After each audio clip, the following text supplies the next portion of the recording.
Hello friend, good morning. आप सब कैसे हैं? हम आशा करते हैं कि आप लोग स्वस्थ और मस्त होंगे। तो आज हम प्राचीन इतिहास के अंतर्गत वैदिक सभ्यता का यह हमारा दूसरा पार्ट है, जो कि हर एक प्रतियोगी परीक्षा के लिए बहुत ही महत्वपूर्ण होने वाला है। खासकर यह टीजीटी, पीजीटी जैसी एलटी आदि परीक्षाओं के लिए। तो चलिए शुरुआत करते हैं अगले पार्ट की। सामवेद के उपनिषद। तो जो सामवेद के उपनिषद हैं वह हैं दो। कौन कौन से?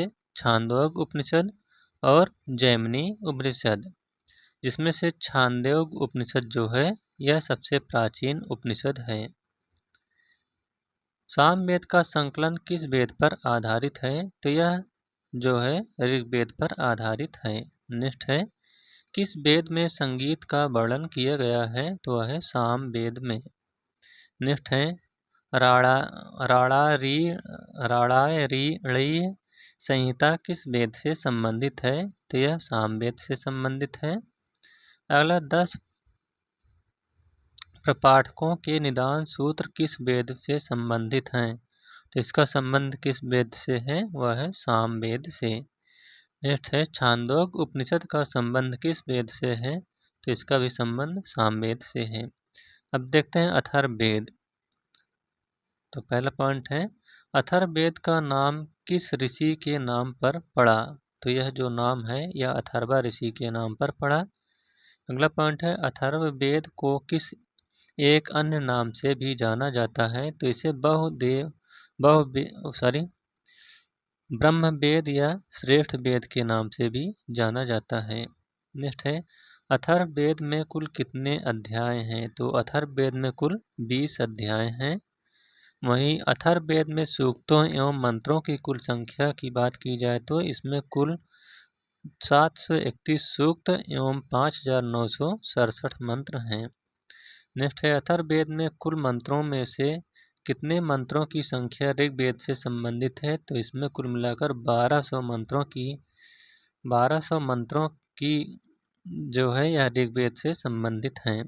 नेक्स्ट है, अथर्ववेद की कितनी शाखाएं हैं? तो इसकी 2 शाखाएं हैं, पिप्पलाद और शौनक। नेक्स्ट है, अथर्ववेद का ब्राह्मण ग्रंथ है? तो यह है गोपथ ब्राह्मण।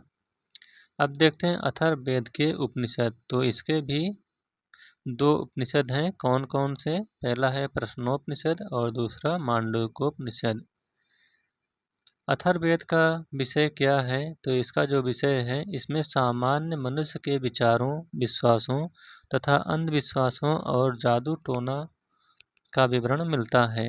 नेक्स्ट है, 4 वेदों में से किस एक वेद में जादुई माया और वशीकरण का वर्णन मिलता है? तो वह है अथर्ववेद में। नेक्स्ट पॉइंट है, अथर्ववेद अर्थात जीवन का विज्ञान का उल्लेख सर्वप्रथम किस वेद में मिलता है? तो इसका जो है यह अथर्ववेद में इसका उल्लेख मिलता है। नेक्स्ट है, किस वेद में सभा और समिति को प्रजापति की 2 पुत्रियां कहा गया है? तो वह अथर्ववेद में कहा गया है।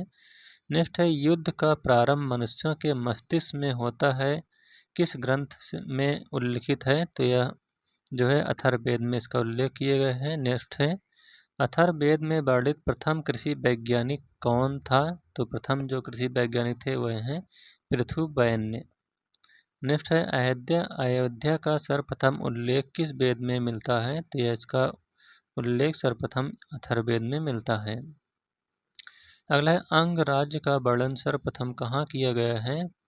तो इसका वर्णन सर्वप्रथम अथर्ववेद में किया गया है। नेक्स्ट है, किस वेद में बीमारियों के उपचार संबंधी विषयों का वर्णन किया गया है? तो वह है अथर्ववेद में। नेक्स्ट है, इतिहास शब्द का उल्लेख किस वेद में किया गया है? तो यह भी अथर्ववेद में किया गया है। नेक्स्ट है, वैदिक काल में सर्वप्रथम गोत्र शब्द का प्रयोग कुल के अर्थ में प्रयोग किस वेद में किया गया है? तो यह अथर्ववेद में किया गया है। नेक्स्ट है, राजा परीक्षित का वर्णन सर्वप्रथम कहाँ हुआ है? तो यह भी अथर्ववेद में हुआ है। इसके अलावा अथर्ववेद में औषध वनस्पतियों के विषय में सूचना भी मिलती है। अब देखते हैं ब्राह्मण ग्रंथ। तो ब्राह्मण ग्रंथ मुख्यतः किसके भाग हैं? तो यह मुख्यतः वेदों के भाग हैं। नेक्स्ट है ब्राह्मण ग्रंथ किस शैली में रचित किए गए हैं? तो यह गद्य शैली में रचित किए गए हैं।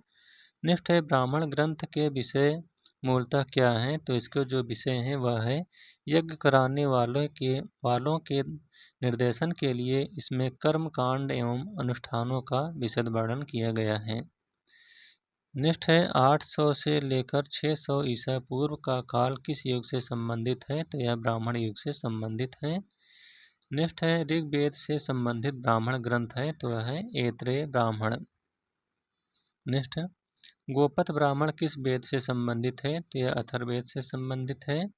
अगला है शतपथ ब्राह्मण में उल्लिखित राजा विदेह माधव से संबंधित ऋषि कौन थे? तो यह है ऋषि गौतम राहुगण। नेक्स्ट है राजत्व के दैवी उत्पत्ति के सिद्धांत का सर्वप्रथम उल्लेख किस ब्राह्मण ग्रंथ में किया गया है? तो इसका उल्लेख ऐत्रेय ब्राह्मण में किया गया है। नेक्स्ट है राजा के लिए एक राट शब्द का प्रयोग सर्वप्रथम किस ब्राह्मण ग्रंथ में किया गया है? तो यह भी ऐत्रेय ब्राह्मण में किया गया है। अगला है पुनर्जन्म के सिद्धांत का पहली बार उल्लेख किस ब्राह्मण ग्रंथ में मिलता है? तो यह शतपथ ब्राह्मण में मिलता है। इसके अलावा शतपथ ब्राह्मण ग्रंथ में पत्नी को पति की अर्धांगिनी कहा गया है, यानी शतपथ ब्राह्मण में पत्नी को पति की अर्धांगिनी कहा गया है। नेक्स्ट है कुरु तथा पांचाल को वैदिक सभ्यता का सर्वश्रेष्ठ प्रतिनिधि किस ब्राह्मण ग्रंथ में बतलाया गया है? तो यह है शतपथ ब्राह्मण में। नेक्स्ट है 12 रत्नियों की सूची का वर्णन किस वेद में किया गया है? तो यह शतपथ ब्राह्मण में किया गया है। अगला है महाजल प्लावन की कथा जिसमें देवी मत्स्य द्वारा मन की रक्षा करने का विवरण कहाँ से मिलता है? तो यह भी शतपथ ब्राह्मण से मिलता है। नेक्स्ट है विदेह माधव को अपने पुरोहित गौतम राहुगढ़ के साथ पूर्व दिशा की ओर जाने का कथानक किस ब्राह्मण ग्रंथ में उल्लिखित है? तो यह है शतपथ ब्राह्मण में। नेक्स्ट है समुद्र पर्यंत पृथ्वी के शासक को एक राट किस ब्राह्मण ग्रंथ में कहा गया है? तो यह है ऐत्रेय ब्राह्मण में। नेक्स्ट है शतपथ ब्राह्मण में किस विषय के संदर्भ में विस्तार से वर्णन किया गया है? तो वह है धार्मिक कर्मकांड का। अगला है शतपथ ब्राह्मण का संबंध किस वेद से है? तो इसका संबंध यजुर्वेद से है।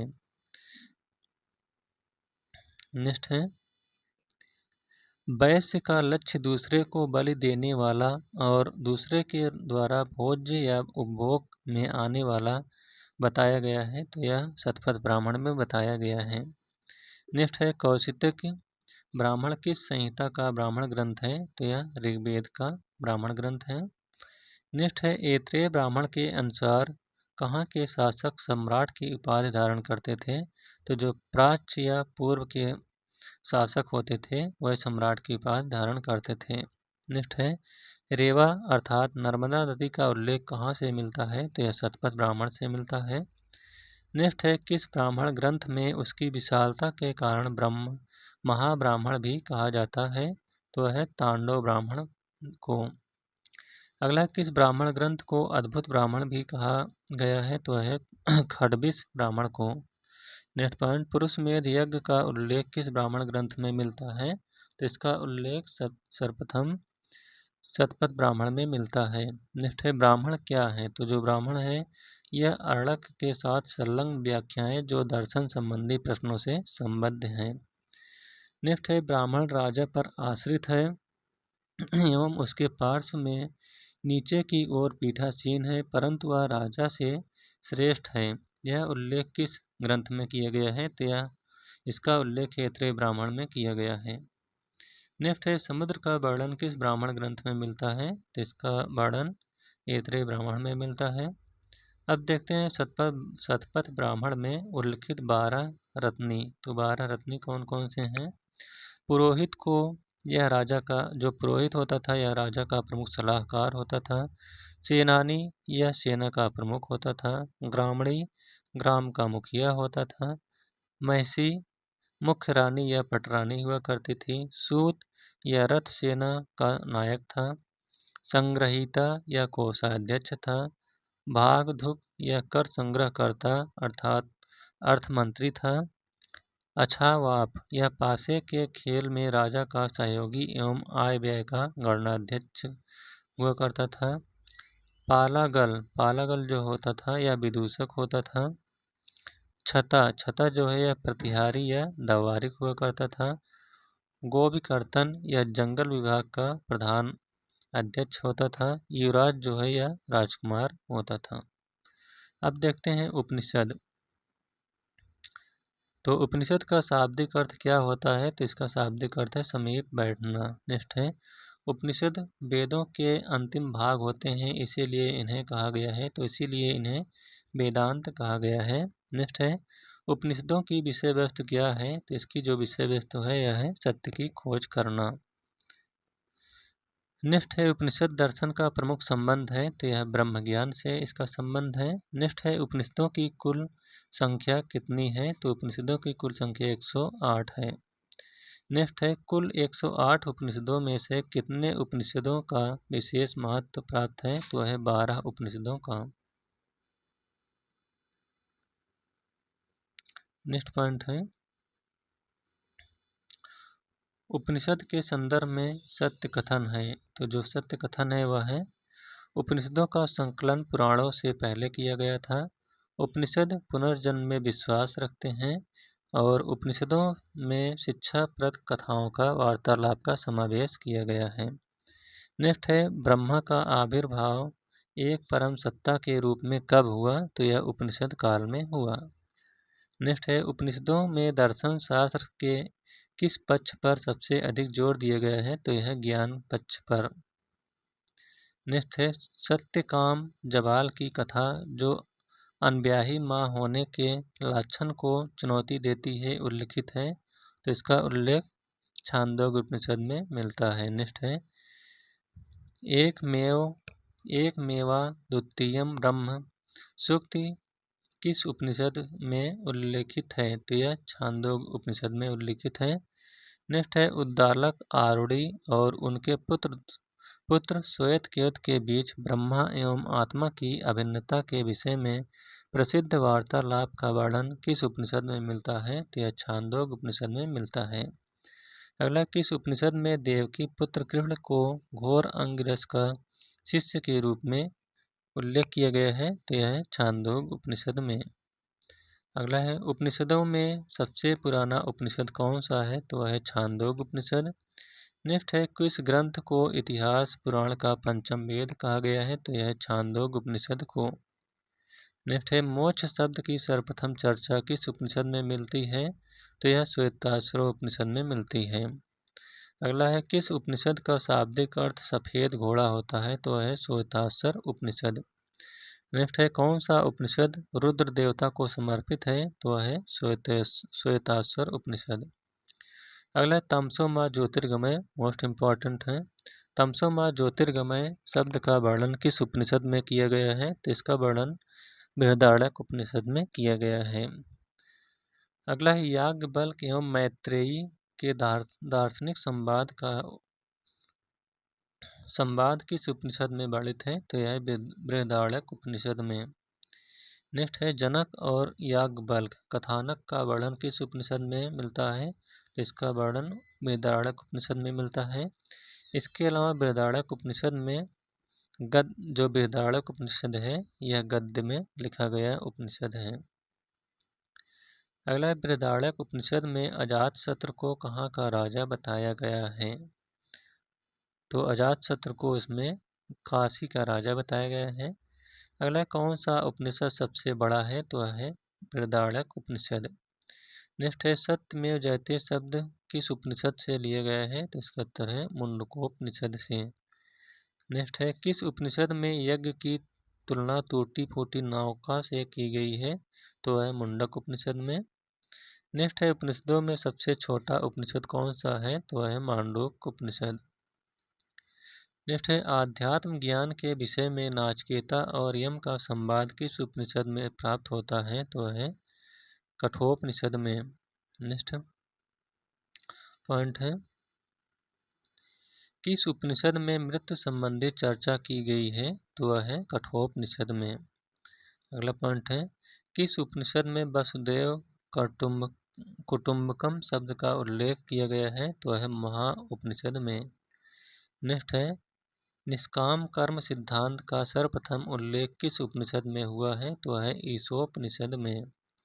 नेक्स्ट है किस उपनिषद में ऋषि पिप्पलाद और 6 ऋषियों का संवाद संकलित है तो वह प्रश्नोपनिषद में। अगला है उपनिषदों के समय वह विदुषी महिला कौन थी जो दार्शनिकों की सभा में उच्च ज्ञान पर संभाषण करती थी तो वह थी गार्गी।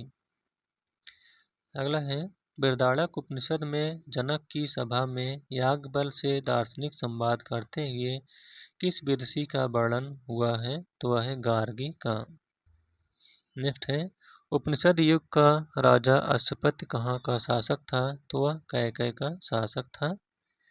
अगला है अद्वैत दर्शन का प्रतिपादन किस ग्रंथ में मिलता है तो यह उपनिषद से मिलता है। नेक्स्ट है उपनिषद काल के वह राजा जो ब्रह्म ज्ञान आध्यात्म चिंतन से जुड़े थे तो वे थे विदेह के जनक, कैकय के अश्वपति, काशी के अजातशत्रु और पांचाल के प्रहगण जबाली। नेक्स्ट है उपनिषदों के विषय में सत्य कथन है तो जो सत्य कथन है वह है बृहदारण्यक व छांदोग्य उपनिषद गद्य में है। उपनिषद घोषणा करते हैं कि मोक्ष ज्ञान से संभव है न कि आस्था से।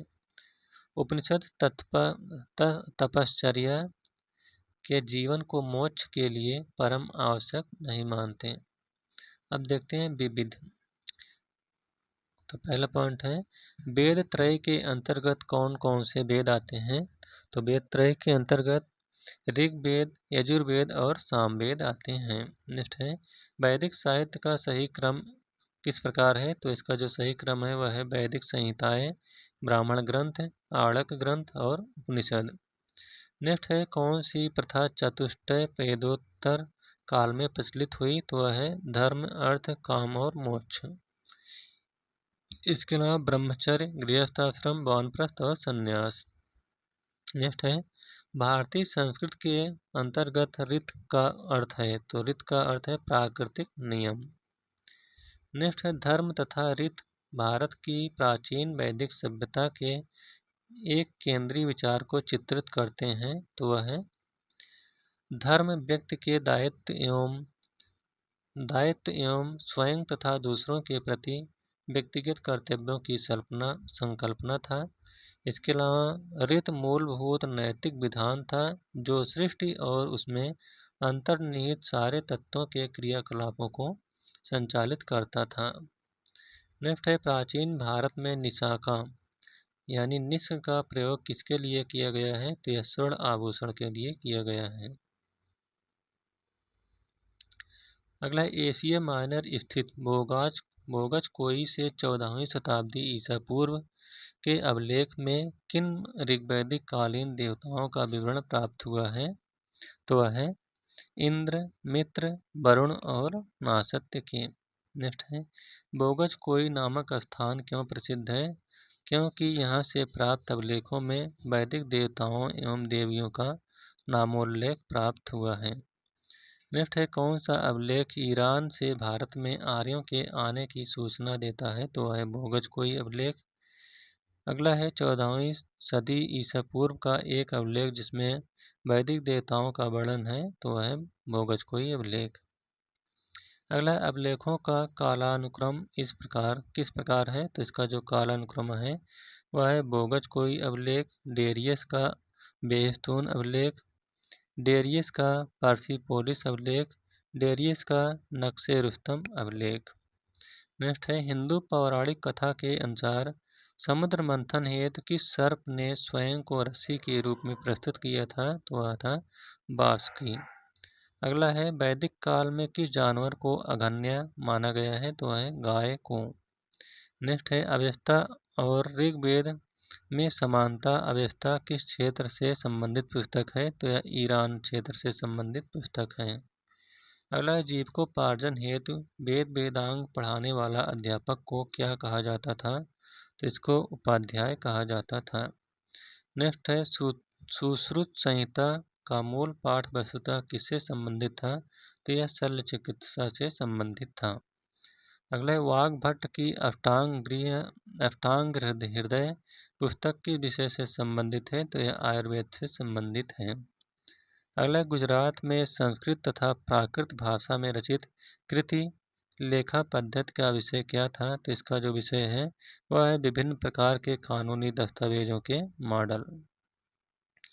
अगला है पुराणों की रचना किसने की, तो पुराणों की रचना जो है लोमहर्ष ऋषि एवं उनके पुत्र उग्रश्रवा ने की।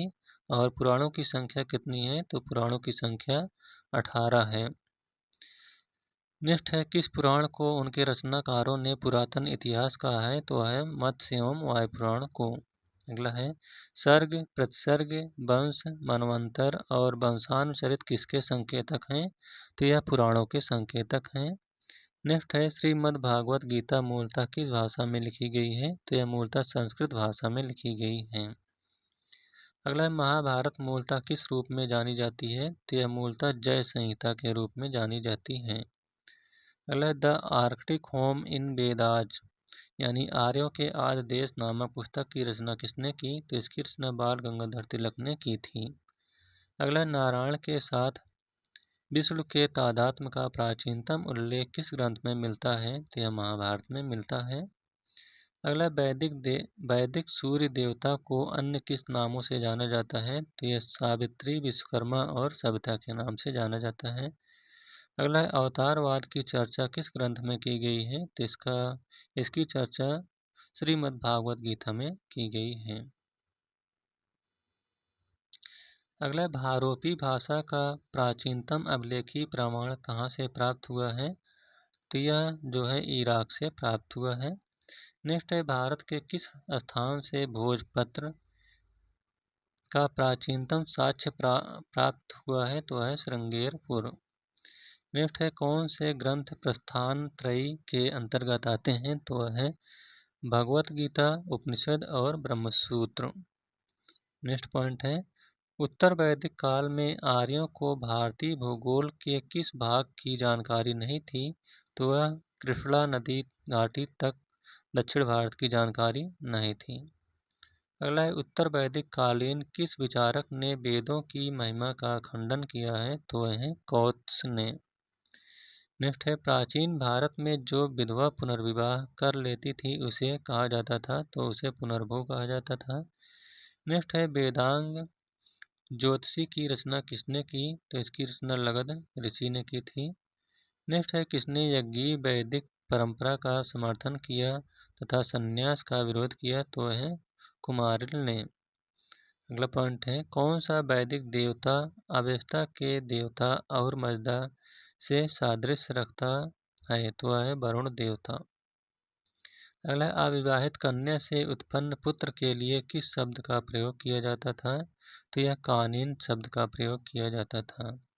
अगला है शूल गौ यज्ञ किस देवता के लिए किया जाता था, तो यह रुद्र देवता के लिए किया जाता था। अगला है वैदिक देवता प्रजापति के किन अवतारों का प्राचीन साहित्य में वर्णन किया गया है, तो यह वराह नृसिंह के रूप में किया गया है। नेक्स्ट पॉइंट उत्तर वैदिक काल में पालागल से तात्पर्य था, तो जो पालागल होता था यह संदेश वाहक होता था। नेक्स्ट पॉइंट कौन सा एक वैदिक अनुष्ठान उन लोगों को जो ब्राह्मण वर्ग के बाहर थे इसमें प्रविष्ट करने के लिए किया जाता था, तो वह है ब्रात्स स्तोम यज्ञ। नेक्स्ट है शाह जी की ढेरी के स्तूप से प्राप्त पुरावशेष धात मंजूषा में किनके साथ बुद्ध की आसनस्थ आकृतियां हैं, तो यह ब्रह्म और इंद्र के साथ हैं। नेक्स्ट है प्राचीन भारतीय इतिहास के संदर्भ में पारप्लव आख्यान क्या था, तो जो पारप्लव आख्यान है यह बलियों के संदर्भ में किए जाने वाले आख्यान कथाओं के स्वर पाठ को कहा जाता था। नेक्स्ट है ज्योतिष वेदांग तथा सूर्य प्रज्ञाप्ति जैसे ग्रंथ किस श्रेणी में रखे गए हैं, तो यह ज्योतिष श्रेणी में रखे गए हैं। नेक्स्ट है गंगा घाटी के उत्तर वैदिक कालीन लोगों की भौतिक संस्कृति की जानकारी प्राप्त की जाती है, तो यह चित्रित धूसर मृत भांडों से की जाती है। नेक्स्ट है मेगास्थनीज द्वारा डायोनेसियस एवं हेराक्लीज के रूप में वर्णित भारतीय देवताओं की पहचान किसमें की गई है? तो यह शिव एवं कृष्ण के रूप में की गई है। अगला है, उत्तर वैदिक काल में महत्व प्राप्त किए प्रजापति देवता में कौन से पूर्ववर्ती देवता समाहित हो गए हैं? तो यह हैं विश्वकर्मा और हिरण्यगर्भ। नेक्स्ट पॉइंट है, सूर्य ने यम से कहा, यम ने हरि से कहा, इस कथन का उल्लेख किस ग्रंथ में मिलता है? तो इसका उल्लेख विष्णु पुराण में मिलता है। अगला है, कौन एक भागवत धर्म का सबसे महत्वपूर्ण लक्षण माना जाता है? तो है निजी देवता के प्रति भक्ति पर जोर देना। अगला पॉइंट, किस धर्म में यक्ष एवं यक्षिणियों की पूजा में विश्वास किया जाता था? तो वह है ब्राह्मण धर्म, बौद्ध धर्म और जैन धर्म में। नेक्स्ट पॉइंट, प्राचीन भारतीय धर्म ग्रंथों में किसके साथ कृष्ण के विरोध का उल्लेख है? तो है इंद्र का। नेक्स्ट है, वैदिक ग्रंथ में ऊसर भूमि का व्यंजक शब्द है? तो वह है खिल। अगला पॉइंट, चित्रित धूसर पात्र संस्कृत के से उत्तर वैदिक कालीन ग्रंथों में प्रतिबंधित जीवन की पहचान करने के कौन से कारण हैं? तो वह दोनों की भौतिक संस्कृत में समानता है। नेक्स्ट है, वैदिक देवता वरुण के बारे में सत्य कथन है। तो जो सत्य कथन है वह नैतिक व्यवहार के संरक्षक थे। इसके अलावा वह पापियों को दंड देते थे। नेक्स्ट है, वैदिक देवताओं का मंत्रों से अलग कोई अस्तित्व नहीं है। यह मत किस दर्शन में व्यक्त किया गया है? तो यह मीमांसा दर्शन में व्यक्त किया गया है। अगला, वैदिक कालीन पर्वत मूजवंत किस देवता का निवास स्थान माना जाता था? तो यह सोम देवता का निवास स्थान माना जाता था। अगला है, ऋग्वैदिक, आर्य और हड़प्पा संस्कृत के लोग एक ही थे, इस सिद्धांत का प्रतिपादक कौन है? तो इसके प्रतिपादक हैं बीबी लाल। नेक्स्ट है, विष्णु का तमिल में क्या नाम है? तो इनका तमिल में नाम जो है वह है तिरुमल। नेक्स्ट है, जात प्रथा सर्वप्रथम कब से जटिल होती हुई दिखाई देती है? तो यह उत्तर वैदिक युग से जटिल होती हुई दिखाई देती है। अगला है, मैक्स मूलर नामक विद्वान किसके लिए प्रसिद्ध हैं? तो जो मैक्स मूलर हैं ये वेदों के अध्ययन के लिए प्रसिद्ध हैं। अगला, वैदिक युग में मना अर्थात मन का प्रयोग किसके लिए किया जाता था? तो यह वजन के लिए यानी तौल के लिए किया जाता था। अगला है, किस कारण से गणसंघ क्षेत्रों को वैदिकोत्तर काल में म्लेच्छ देश के रूप में इंगित किया गया है? तो यह वैदिक कर्मकांडों से विमुखता के कारण। नेक्स्ट पॉइंट है, बड़ शंकर की संकल्पना सबसे पहले कब दिखाई पड़ती है? तो यह सबसे पहले धर्मसूत्रों में दिखाई पड़ती है। अगला है, भारतीय जाति व्यवस्था अपने श्रेष्ठ स्वरूप में मानी जाती है। तो यह कार्यों के विभाजन के लिए श्रेष्ठ मानी जाती है। नेक्स्ट पॉइंट है, पूर्व वैदिक काल से उत्तर वैदिक काल के राजस्व गठन में मुख्य रूप से क्या परिवर्तन हुआ? तो जिसमें मुख्य रूप से परिवर्तन हुआ वह है राज्य के संगठन का आधार कुल न होकर भूमि विस्तार हो गया। अगला, वैदिक धर्म एवं संस्कृत का प्रमाण चिन्ह था? तो वह है यज्ञ। अगला, संहिता क्या है? तो संहिता जो है यह श्लोकों का संग्रह है। अगला है, किस विद्वान ने हिस्ट्री ऑफ धर्मशास्त्र की रचना की है? तो वह पी.बी. काणे ने। नेक्स्ट पॉइंट, ब्राह्मण पिता तथा वैश्य माता से उत्पन्न पुत्र को किस रूप में वर्गीकृत किया गया है? तो यह अम्बष्ट के रूप में वर्गीकृत किया गया है।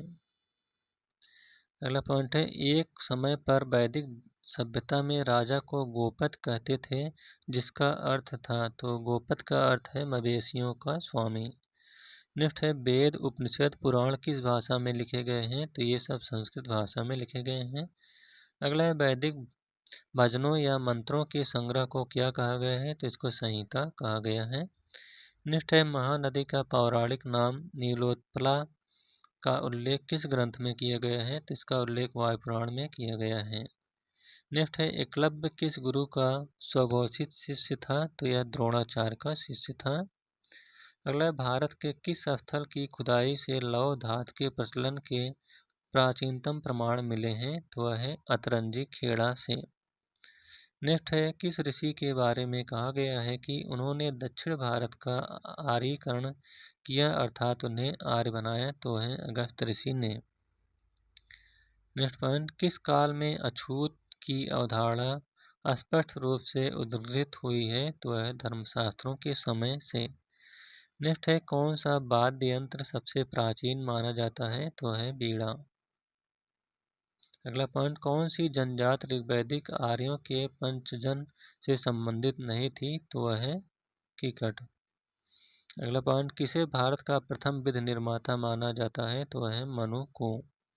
नेक्स्ट पॉइंट, ऋग्वेद के प्राचीनतम भाष्यकार कौन थे, तो प्राचीनतम भाष्यकार स्कंद स्वामी थे। अगला है, गौतम एवं बौधायन के अनुसार वैदिकोत्तर काल में वार्षिक ब्याज दर क्या थी, तो उसकी जो वार्षिक ब्याज थी वह 15% थी। अगला, उत्तर वैदिक कालीन पांचाल राज्य का प्रसिद्ध दार्शनिक नरेश कौन था, तो जो प्रसिद्ध दार्शनिक नरेश था या राजा वह था प्रबाण जबाली। अगला पॉइंट, नियोग प्रथा को किस धर्म सूत्रकार ने अनुचित बताया, तो यह बौधायन ने इसे अनुचित बताया। अब देखते हैं राजा एवं राज्य। तो एक तरफ राजा दिया गया है और दूसरी तरफ राज्य। तो जो ब्रह्मदत्त था यह काशी का राजा था, अश्वपत यह कैकेय राज्य का जो राजा था वह अश्वपति था, काशी का राजा ब्रह्मदत्त था, मगध का राजा जरासंध, कुरु का राजा परीक्षित या जन्मेजय, वत्सभूम की राजा निचक्षु, अवंत का राजा प्रद्योत या महासेन, विदेह का राजा जनक और पांचाल का राजा प्रबाण जबाल था। अब देखते हैं प्राचीन नगर एवं अवस्थिति। प्राचीन नगर एक तरफ है और दूसरी तरफ स्थिति। तो जो पुष्कलावती है यह प्राचीन नगर था, इसकी अवस्थिति कहाँ है, चरसद्दा। साकल प्राचीन नगर, इसकी स्थिति सियालकोट है। और ताम्रलिप्ति प्राचीन नगर की स्थिति तामलुक है। तक्षशिला जो है इसकी स्थिति कहाँ है, सिरकप। विजयपुर की नागार्जुनकोंडा, कपिसा की बेग्राम, भंगवाड़ की मैसूर और द्वार समुद्र की हलेबीड। आइए अब देखते हैं वेद से संबंधित उपवेद।